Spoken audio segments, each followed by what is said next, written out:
Shalom Bapak Ibu, kita jumpa kembali dalam acara KIS hari ini. Dan saya berharap kita semua menikmati sukacita bersama dengan Tuhan di tengah kita masih terus berjuang dengan kondisi-kondisi yang sulit seperti ini. Ya, saya tidak berlama, saya akan mengajak kita untuk belajar satu bagian firman Tuhan. Dan saya berharap ini jadi berkat buat kita. Dan saya mengambil satu dasar bacaan firman Tuhan dari Kejadian pasal 22. Kita akan bahas dari ayat 1 sampai ayatnya yang ke-19. Tapi saya tidak akan baca semua. Ada 1, 2, 3 ayat yang saya ingin kita akan ikuti bersama menjadi dasar renungan buat saya. Ya, saya ambil dari ayat 1, ayat 2, dan ayat 3. Firman Tuhan berkata seperti ini. Setelah semuanya itu Allah mencoba Abraham. Ia berfirman kepadanya, Abraham, lalu sahutnya, ya Tuhan, firman-Nya, ambillah anakmu yang tunggal itu yang engkau kasihi, yaitu Ishak. Pergilah ke tanah Moria dan persembahkanlah dia di sana sebagai korban bakaran pada salah satu gunung yang akan kukatakan kepadamu. Keesokan harinya pagi-pagi bangunlah Abraham. Ia memasang pelana keledainya dan memanggil 2 orang bujangnya beserta Ishak anaknya. Ia membelah juga kayu untuk korban bakaran itu. Lalu berangkatlah ia dan pergi ke tempat yang dikatakan Allah kepadanya. Puji Tuhan. Sebelum saya akan bicara lebih lanjut, kita tunduk kepala, kita berdoa. Bapa di surga, ada waktu kesempatan buat kami untuk belajar firman Tuhan. Dan kami percaya Engkau tidak cukup hadir dalam setiap kehidupan kami, rumah tangga kami. Tapi kami percaya Tuhan adalah sumber berkat dan memberkati buat kami. Pakai hamba-Mu, dalam nama Yesus Tuhan kami berdoa. Haleluya. Amin. Bapak Ibu, saya yakin sekali bahwa apa yang saya baca ini mungkin sudah bukan barang yang jarang kita dengar. Mungkin sudah terlalu sering kita dengar bacaan ini dan sudah terlalu sering kita dengar hamba-hamba Tuhan bawa dari Kejadian pasal 22. Tapi hari ini saya ada berkat khusus buat kita semua yang saya berharap ini jadi berkat. Satu tema yang saya akan bagikan buat kita adalah keberanian untuk tetap terus. Ya, sekali lagi, keberanian untuk tetap terus taat kepada kehendak Tuhan. Ya, saya mau bicara tentang ketaatan, tapi lengkapnya adalah keberanian untuk tetap taat kepada kehendak Tuhan. Kenapa saya katakan seperti itu? Sebenarnya bukan baru kali ini Abraham itu taat. Ya, kalau kita mungkin mundur sedikit dari beberapa pasal ya di belakangnya, satu contoh saja di pasal 12. Abraham sebenarnya sudah mengikuti apa maunya Tuhan. Ya, Tuhan memberikan sesuatu yang menjadi keinginan Tuhan dan itu dilakukan oleh Abraham. Nah, di pasal 22 ini kembali lagi Tuhan menantang dia, kembali lagi Tuhan menguji dia. Tuhan inginkan supaya betul-betul Abraham siap untuk menerima semua apa yang menjadi permohonan Tuhan. Nah, di pasal 22 kenapa saya katakan ada keberanian? Karena apa yang Tuhan minta di pasal ini adalah sesuatu yang sebenarnya mustahil untuk orang bisa lakukan. Ya, karena apa? Abraham harus mempersembahkan anak satu-satunya. Ya, sekali lagi, anak satu-satunya yang dia dapat di usia yang sudah lanjut. Dan sekarang diminta Tuhan harus dipersembahkan kepada Tuhan. Nah, bukan hal yang gampang. Tapi sekali lagi, Abraham tetap melakukan itu, tetap taat. Dan saya katakan itu satu keberanian. Nah, kita akan lihat dari pasal 22 ini ada beberapa alasan yang saya ingin kemukakan untuk kita pelajari bersama. Sekali lagi, ada 4 alasan kenapa Abraham tetap taat. Ya, sekali lagi, kenapa Abraham tetap taat dalam kehendak Tuhan. Apa yang Tuhan mau.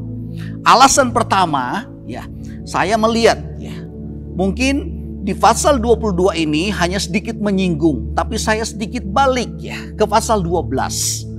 Sebenarnya ini jadi alasan saya untuk saya katakan, kenapa Abraham begitu berani untuk lagi terus taat dengan apa yang menjadi permintaan Tuhan. Yang pertama adalah karena Abraham sudah punya pengalaman bersama dengan Tuhan. Nah, saya mungkin sedikit ambil di pasal 12. Ada beberapa ayat yang saya mau baca ya. Ayat 1 di pasal 12. Berfirmanlah Tuhan kepada Abram, pergilah dari negerimu dan dari sanak saudaramu dan dari rumah bapamu ini ke negeri yang akan kutunjukkan kepadamu. aku akan membuat engkau menjadi bangsa yang besar dan memberkati engkau serta membuat namamu masyhur dan engkau akan menjadi berkat. Ini aja beberapa yang saya ambil. Nah, kalau kita sedikit melihat ini adalah satu pengalaman yang memang sudah dialami dan sudah dilakukan oleh Abraham. Dan di pasal 22 kembali lagi diulang untuk Abraham diminta oleh Allah untuk melakukan apa yang menjadi kehendaknya Tuhan.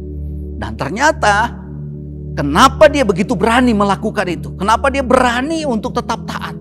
Satu, karena dia sudah punya pengalaman dengan Tuhan. Nah, pengalaman Abraham dengan Tuhan sudah menjadi satu hal yang betul-betul membuat dia untuk tidak akan ragu lagi apapun yang mungkin saat ini harus diminta oleh Tuhan.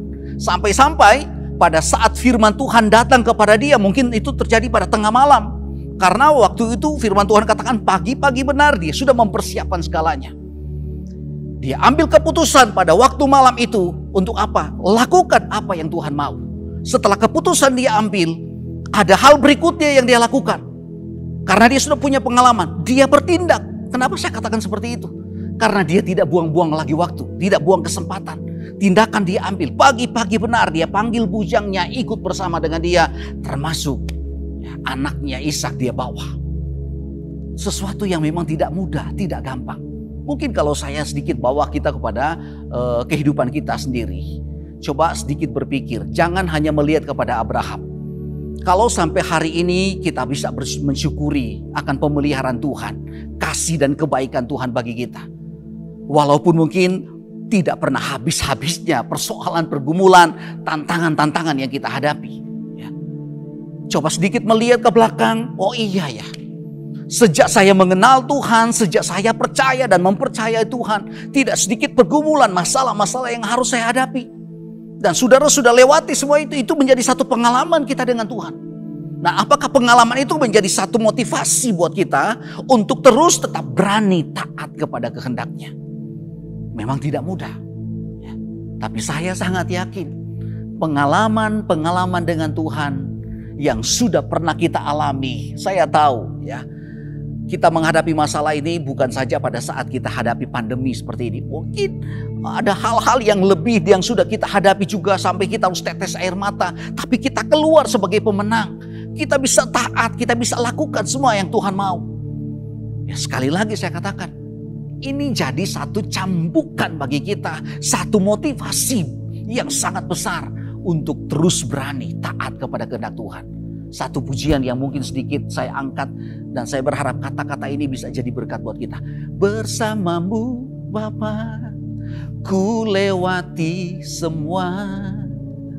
Dan saya berharap kata-kata ini bisa memotivasi buat kita bahwa semua yang sudah kita lalui, yang sudah kita libatkan Tuhan berarti kita bersama Tuhan dan kita lewati semua itu sampai hari ini kita tetap kuat. Ini satu pengalaman dan terus jadikan itu sebagai satu motivasi buat kita untuk tetap taat.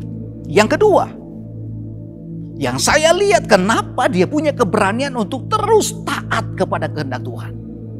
Bukan saja karena dia punya pengalaman dengan Tuhan, tapi yang kedua, karena Abraham mempercayai penuh siapa Tuhan yang dia percaya. Kalau mungkin istilah yang sering kita dengar adalah apa? Dia benar-benar ya mempercayai Tuhan tanpa syarat. Dia betul-betul mempercayai sungguh-sungguh. Tidak hanya taat tanpa syarat, tapi dia betul-betul mempercayai Tuhan sungguh-sungguh. Mempercayai dalam arti yang saya ambil di sini adalah apa? Bagaimana Abraham dengan kepala yang sedikit terangkat mengatakan, ya, Allah itu Jehovah Jireh. Dia Allah yang menyediakan. Saya balik sedikit kepada pengalaman pada waktu di pasal 12. Waktu Tuhan menyuruh dia, tinggalkan daerahmu. Tinggalkan sanak saudaramu. Sampai harta benda harus kamu tinggalkan. Pergi kemana yang aku mau. Dan Tuhan belum tunjukkan kemana dia harus pergi. Tapi dia lakukan itu. Dalam perjalanan mungkin pasti akan dia berpikir. Untuk menghidupi selama perjalanan saya butuh hal-hal yang memang harus saya butuhkan untuk kehidupan saya. Sudah pasti yakin. Tapi dia tidak mengeluh.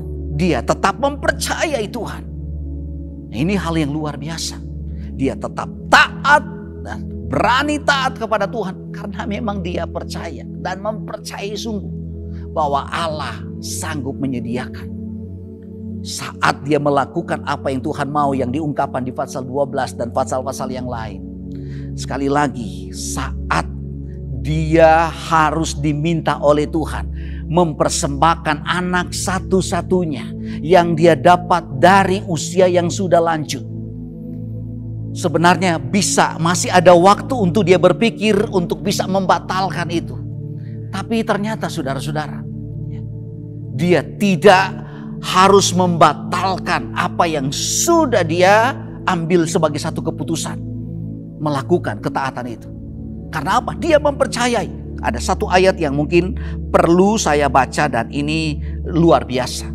Pada waktu mereka sudah mengadakan perjalanan yang cukup jauh ternyata. Ya, 3 hari 3 malam mungkin. Waktu sampai di tempat, anaknya sampai bertanya, mana yang akan dipersembahkan? Dia sampai memberitahu kepada anaknya sendiri. Satu hal yang mungkin bagi saya, kalau saya sebagai orang tua, untuk mengungkapkan secara jujur sesuatu yang mungkin berat bagi saya. Ya, Abraham sekarang ini ditanya sama anaknya, mana korban persembahan? Kalau mungkin langsung dia bisa katakan, ya kamu yang diminta oleh Tuhan. Tapi jawaban yang diungkapkan oleh Abraham di pasal 22 ayat 8. Saya baca mungkin dari ayat yang ke-7. Lalu berkatalah Ishak kepada Abraham, ayahnya bapa. Sahut Abraham, ya anakku. Di sini sudah ada kayu, sudah ada api. Tetapi di manakah anak domba untuk korban bakaran itu? Betapa perihnya hati saat mendengar kata-kata itu. Tapi jawaban Abraham ada di ayat 8. Coba kita lihat sama-sama. Allah yang akan menyediakan anak domba untuk korban bakaran baginya, anakku. Demikianlah keduanya berjalan bersama-sama. Saat sudah sampai di tempat itu, ya, sampailah mereka ke tempat itu. Abraham mendirikan mezbah, dia susun kayu, dia ikat Ishak. Pasti Ishak sudah berpikir, ya korbannya adalah saya. Ishak juga diam, tidak berontak. Dan terus Abraham melakukan apa yang Tuhan mau, apa yang Tuhan minta. Dia tidak mau membatalkan itu. Karena dia mempercayai betul siapa Tuhan. Allah adalah Allah yang menyediakan apa yang mereka butuhkan. Dan ternyata saudara, saat di ayat 10 bilang, Abraham sudah mengulurkan tangannya, mengambil pisau untuk menyembelih anaknya. Ayat 11 memberitahu, kemudian malaikat Tuhan berseru, Abraham, Abraham, ada apa? Ayat 12, jangan bunuh anak itu dan jangan kau apa-apakan dia. Sebab telah ku ketahui sekarang bahwa engkau takut akan Allah. Ini di ayat 12. Engkau takut akan Allah. Dan engkau tidak segan-segan untuk menyerahkan anakmu yang tunggal kepadaku. Luar biasa. Inilah satu hal yang perlu kita renungkan. Dia mempercayai Tuhan. Saat dia mempercayai penuh Tuhan, di saat-saatnya mungkin juga pasti berkecamuk. Tapi dia yakin, masa sih ya, Tuhan kasih anak ini satu-satunya. Ya, malah Allah sudah berjanji bahwa melalui keturunan ini engkau akan membuat keturunanmu seperti pasir yang ada di pantai. Pokoknya bintang-bintang yang ada di langit. Kamu akan menjadi bapak dari segala bangsa. Apakah janji ini harus batal? Tapi karena dia mempercayai sungguh siapa Tuhan. Setelah dia melakukan tindakan yang memang betul-betul sangat menguji akan keberaniannya, ketaatannya kepada Tuhan. Abraham terkejut karena ada suara yang datang. Jangan kau apa-apakan dia. Karena Allah sudah sediakan yang terbaik sebagai pengganti korban dari anaknya. Dalam perjalanan hidup kita, mari. Terkadang kita bingung. Di tengah pandemi seperti ini, dampak di mana-mana. Jangankan orang-orang yang mungkin sudah susah tambah susah. Orang-orang yang mungkin kita katakan duit yang banyak, punya usaha di mana-mana. Ya mungkin yang lain masih bisa tegar. Tapi ada begitu banyak juga yang betul-betul mereka sudah tidak tahu harus berbuat apa. Banyak usaha yang harus ditutup. Dan segala macam. Tapi bagi kita anak Tuhan, saya ingin mengingatkan bagi kita. Mari melangkah terus bersama Tuhan. Apa yang Tuhan mau lakukan itu. Kenapa? Kalau kita mempercayai Tuhan, pasti Tuhan menyediakan segala-galanya. Saya suka dengan kata-kata pujian ini dan saya berharap ini bisa jadi berkat buat kita. Ya, saya berharap dengan kata pujian ini semakin lebih membuat kita sederhana memahaminya. Ya, pujiannya berkata seperti ini. Aku percaya berkat-Mu atasku melimpah.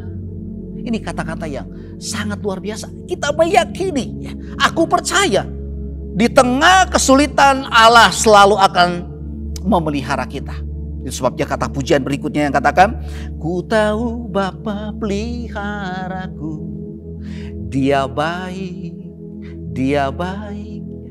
Kondisi seperti ini kadang-kadang orang ngeluh, mana kebaikan Tuhan? Saya mau beritahu buat kita, kalau kita masih diproses Tuhan, itulah kebaikan Tuhan. Untuk apa? Supaya kita semakin matang, semakin kuat. Tapi di balik semuanya itu jangan takut. Mempercayai Tuhan sepenuh, berkat selalu Tuhan siapkan bagi kita. Ya, saya berharap melihat berkat itu jangan hanya melihat kepada sesuatu yang berbentuk jasmani saja. Oh, saya banyak duit, ya. Lihat, oh saya sehat. Tapi berkat itu bisa kita lihat kalau kita masih bisa terus diproses Tuhan, masih tetap terus diizinkan Tuhan, ada masalah pembentukan buat kita. Saya mau katakan itu juga berkat. Engkau tetes air mata tapi engkau tetap mempercayai, mendewasakan imanmu, itu berkat luar biasa. Banyak orang hanya melihat berkat itu dari sisi-sisi yang lain, hanya melihat kalau duitnya banyak, ada bonus, engkau sehat terus, itu berkat. Saat kita tidak lihat itu, kita mulai mengatakan apa? Nah, ini keliru. Saya tidak panjang, yang ketiga. Apa yang menjadi alasan kenapa Abraham begitu berani untuk terus taat kepada kehendak Tuhan? Tidak hanya dia punya pengalaman dengan Tuhan, itu yang pertama. Yang kedua, tidak hanya dia mempercayai penuh siapa Tuhan. Tapi yang ketiga, karena Abraham itu hidupnya hanya berpusat kepada Tuhan saja. Bukan berarti dia tidak butuh dengan masalah-masalah yang lain. Soal kebutuhan jasmani. Saya yakin, saya percaya dia manusia biasa. Saat dia meminta keturunan Tuhan kasih, sudah otomatis pasti dia akan punya perasaan, aku akan rawat dengan baik. Apalagi itu menjadi perjanjian dengan Tuhan. Tapi saat Tuhan minta anak itu harus dipersembahkan, saya melihat sesuatu yang luar biasa. Dia tidak takut kehilangan apapun juga. Dia lebih pusat kepada Tuhan. Mari jadikan perjalanan iman kita, perjalanan hidup rohani kita, kita percaya pada Tuhan. Fokus kita hanya kepada Tuhan. Kalau memang Tuhan harus izinkan, saya harus butuh ini. Saya yakin kok Tuhan punya cara yang lebih dari apa yang mungkin kita pikirkan untuk bisa mengembalikan segala-galanya. Kalau memang hidup kita hanya berpusat sepenuh bagi Tuhan, saya berharap kata-kata pujian ini bisa memberkati buat kita semua. Apapun yang terjadi dalam hidupku ini, tak pernah kuragukan janji-Mu Tuhan. Apa yang terjadi? Kalau memang sesuatu dengan semua kejadian yang Tuhan izinkan, kita harus kehilangan ini, kita harus kehilangan ini. Ya, saya mungkin ambil contoh seperti Ayub, saudara. Ini contoh saja. Tuhan kasih dia keluarga yang baik-baik. Dia ada istri, ada anak-anak. Dia dilimpahi dengan kekayaan, dengan berkat berlimpah. Tapi dalam sekejap, cerita Alkitab memberitahu semua itu hilang. Sudah tidak ada lagi, bukan cuma harta benda, termasuk anak-anaknya. Termasuk kesehatan daripada Ayub pun Tuhan ambil. Kasih sayang istri pun Tuhan ambil. Semua sementara. Tapi saya bersyukur sebelum dia mengalami kondisi-kondisi yang sulit dalam perjalanan hidup dia karena sudah tidak punya apa-apa. Kalau kita baca di Ayub pasal 1, dia sempat memberitahu, aku lahir, aku datang ke dunia ini tidak bawa apa-apa. Maksudnya telanjang. Kalau aku dapat berkat, aku punya anak, punya istri, ada pekerja, ada usaha, itu semua titipan Tuhan. Kenapa? Karena dia bilang, Tuhan izinkan aku ada di dunia ini tidak bawa apa-apa. Dan aku harus kembali kepada Yesus juga tidak bawa apa-apa. Ya Tuhan yang beri, Tuhan yang mengambil. Terpuji nama Tuhan. Dari sini kita bisa melihat bahwa Ayub betul-betul menyadari hidupnya hanya berpusat kepada Tuhan. Segala-galanya hanya kepada Tuhan. Dan kalau perjalanan iman kita betul-betul menjadikan Tuhan sebagai sentral pusat, saya percaya kok. Yang kita percaya itu bukan sembarang. Dia adalah Allah pencipta segala-galanya. Dia adalah Allah yang pemelihara hidup saudara. Dia adalah Allah solusi yang terbaik buat kita. Saya yakin pusat dan hanya berpusat kepada Dia, segala-galanya Tuhan pasti akan berikan yang terbaik buat kita semua. Saya tutup dengan poin terakhir. Saya baca di ayat 12. Ya. Saya ambil lagi di ayat 12 dari Kejadian pasal 22 tadi. Firman Tuhan berkata begini. Jangan bunuh anak itu dan jangan kau apa-apakan dia. Sebab telah ku ketahui sekarang bahwa engkau takut akan Allah. Engkau takut akan Allah. Dan engkau tidak segan-segan untuk menyerahkan anakmu yang tunggal kepadaku. Wah, luar biasa. Yang saya petik poin yang terakhir di sini. Kenapa dia punya keberanian untuk terus taat kepada kehendak Tuhan. Padahal ujian tantangan kepada Abraham di pasal ini bukan main-main. Ini berat sekali. Harus mempersembahkan anaknya. Tapi karena memang betul-betul dari diri dia sudah tanamkan. Dia hidup takut akan Tuhan. Lebih takut kepada Tuhan daripada dia kehilangan harta benda dia. Apa yang dia punya. Sekalipun itu berharga. Hidup takut akan Tuhan itu menjadi modal penting bagi kita semua. Dan saya percaya takut akan Tuhan, di sanalah berkat Allah yang luar biasa terjadi buat kita. Dalam kondisi seperti ini, ya mungkin maaf kalau mungkin banyak sedikit tersinggung ya. Dengan keadaan-keadaan seperti ini, ya, pada waktu gelombang kedua terjadi COVID-19 di antara bulan Juni, Juli, Agustus itu. Orang kebingungan. Sampai-sampai ada perkataan-perkataan dari orang-orang lain.